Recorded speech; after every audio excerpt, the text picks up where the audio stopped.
Good morning, children. Again, I'm here with the same chapter 18th, No Place for Us. This is Vandana Mishra, and I'm going to take the remaining portion of the lesson, No Place for Us. We have discussed the first part of the chapter. Now we are starting with the second part, that is from page number 166, Remembering Old Days. यहाँ पे हमने देखा था कि जत्रिया भाई जो मुंबई में रहकर इतनी प्रॉब्लम्स को फेस कर रहे थे, उनके पास प्रॉपर मनी नहीं थी, उनका बेटा सिद्धिया वो भी छोटे-मोटे काम करता था।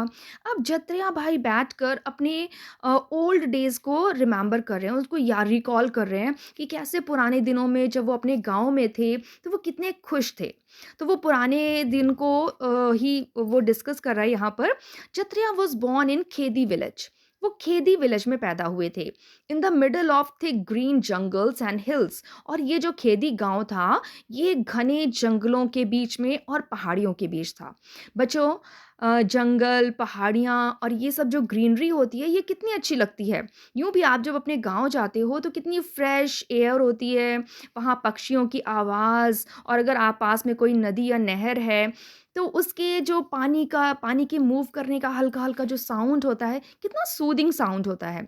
तो उस उसी दिनों को ये जत्रिया भाई याद कर रहे हैं, और उन्हें बहुत दुःख भी हो रहा है कि वो अपने पुराने दिनों में कितने खुश थे। His people had been living here for many years, even before his grandfather was born. तो कह रहे वो यहाँ पे बहुत-बहुत सालों से रह रहे थे, यहाँ तक कि जब उनके दादाजी पैदा हुए थे, उससे भी पहले से वो लोग खेदी विलेज में रह रहे थे। There was peace in Jatriya's village. जत्रिया के गांव में शांति थी, बट नॉट साइलेंस। वहां पे साइलेंस नहीं था, बट शांति थी। बच्चों, पीस एंड साइलेंस में डिफरेंस होता है। पीस हम उसे कहते हैं जहां पर हमारा मन शांत हो, खुश हो, और silence means absence of any kind of voice, किसी भी तरह की कोई आवाज़ ना होना। लेकिन कुछ आवाज़ें ऐसी होती हैं जो हमें बहुत अच्छी लगती हैं, जैसे कि अगर कोई आपके सामने गाना गाए बहुत अच्छी आवाज़ में, तो आपको कितना अच्छा लगता है, माइंड को एकदम पीस मिल जाती है, शांति मिल जाती है। लेकिन साइलेंस का मतलब होता है किसी भी तरह की आवाज़ ना करना, किसी भी तरह की आवाज़ ना करना। तो silence means absence of any kind of voice, and the peace is the state of your mind when you are happy.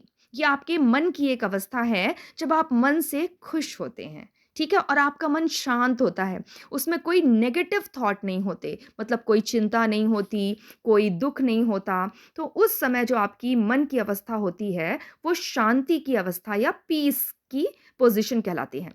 There were so many soothing sounds. तो गाँव में साउंड्स तो बहुत थे, पर ये सारे सूदिंग साउंड्स थे। मतलब ये जो आवाज़ से थी, वो मन को खुश कर देने वाली थी। The gurgle of the flowing river. River के फ्लो करने की गर-गर, गर-गर, ये जो हल्की-सी आवाज़ आती है ना, पानी के चलने की कल-कल, कल-कल आवाज़ जो होती है, वो गरगलिंग ऑफ वाटर, जो कि नदी के बहने की आवाज़, and murmur of trees and the chirping of birds.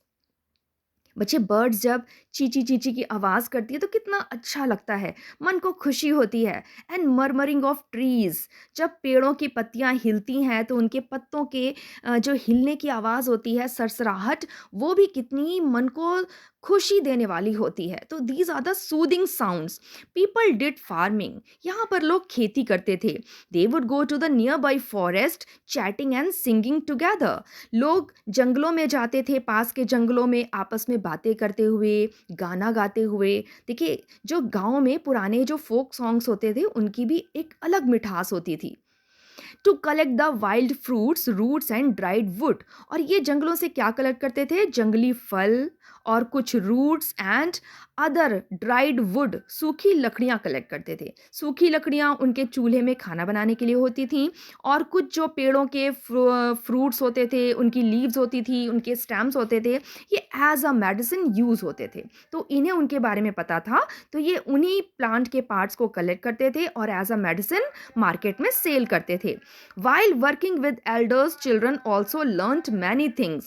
अब बड़ों के साथ साथ बच्चे भी होते थे, वो भी हेल्प करते थे, और ये आर्ट भी सीखते थे कि डिफरेंट डिफरेंट प्लांट्स को पहचानना कि उनके कौन से पार्ट किस बीमारी के लिए अच्छे होते हैं। जैसे किसी का फ्रूट हुआ, किसी के रूट्स हुई, या किसी का स्टेम हुआ, किसी की लीव्स हुई।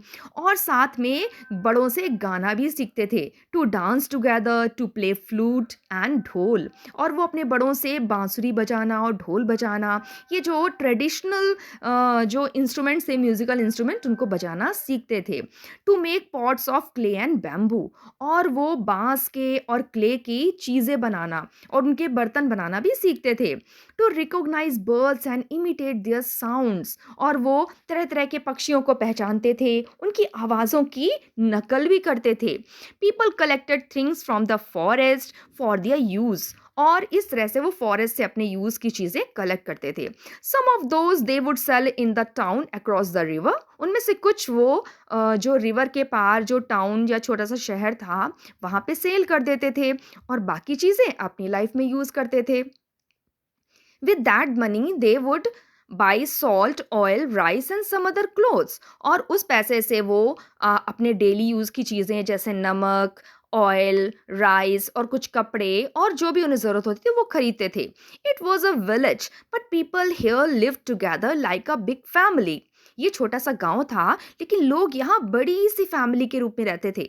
मीन्स जो अलग अलग फैमिलीज थी वो भी अपने आप को बिल्कुल एक जैसा, पूरी कम्युनिटी ही एक फैमिली जैसी थी। Jatriya sister was married in the same village, Jatriya की बहन की शादी उसी गांव में हुई थी। पीपल हेल्प्ड ईच अदर, लोग एक दूसरे की हेल्प करते थे in a good and bad times, अच्छे समय में भी और बुरे समय में भी। The elders would arrange weddings and settle quarrels, और अगर किसी में कोई झगड़ा हो जाता था तो गांव के जो बड़े होते थे वो उन झगड़ों को सॉल्व करते थे, और अगर किसी की शादी या कोई फंक्शन होने होता था तो भी वो गांव के बड़े लोग उसे सेटल करते थे, उसे अरेंज करते थे। Jatriya was now a strong young man, अब जत्रिया एक स्ट्रॉन्ग यंग मैन हो गया था, एक युवक हो गया था। He worked hard in the fields and caught fish from the big river, यहाँ पे वो अपने खेतों में काम करता था और रिवर से फिशेस पकड़ता था। He and his friends would go to the forest to collect fruits, roots, and plants for medicines, and fish from the river to sell these in the town. यहाँ जत्रिया भी वही काम करता था, अपने खेतों में काम करता था, फॉरेस्ट जाके फ्रूट्स, रूट्स और कुछ मेडिसिन के लिए डिफरेंट प्लांट पार्ट्स को कलेक्ट करता था, और वो रिवर में से फिश भी पकड़ता था और ये सारी चीज़ें टाउन में जाके सेल करता था। During festival time Jatriya would dance and play the drum with boys and girls of his age, और जब कोई फेस्टिवल होता था तो वो लोग क्या करते थे, डांस करते थे, ड्रम बजाते थे, और अपनी उसकी उम्र के सारे लोग इस तरह से इंजॉय करते थे। तो हमने देखा जत्रिया अपने गांव में कितना खुश था, और यही दिन वो याद करके आज बहुत दुखी है। Okay, so it's all for today's class. Thank you.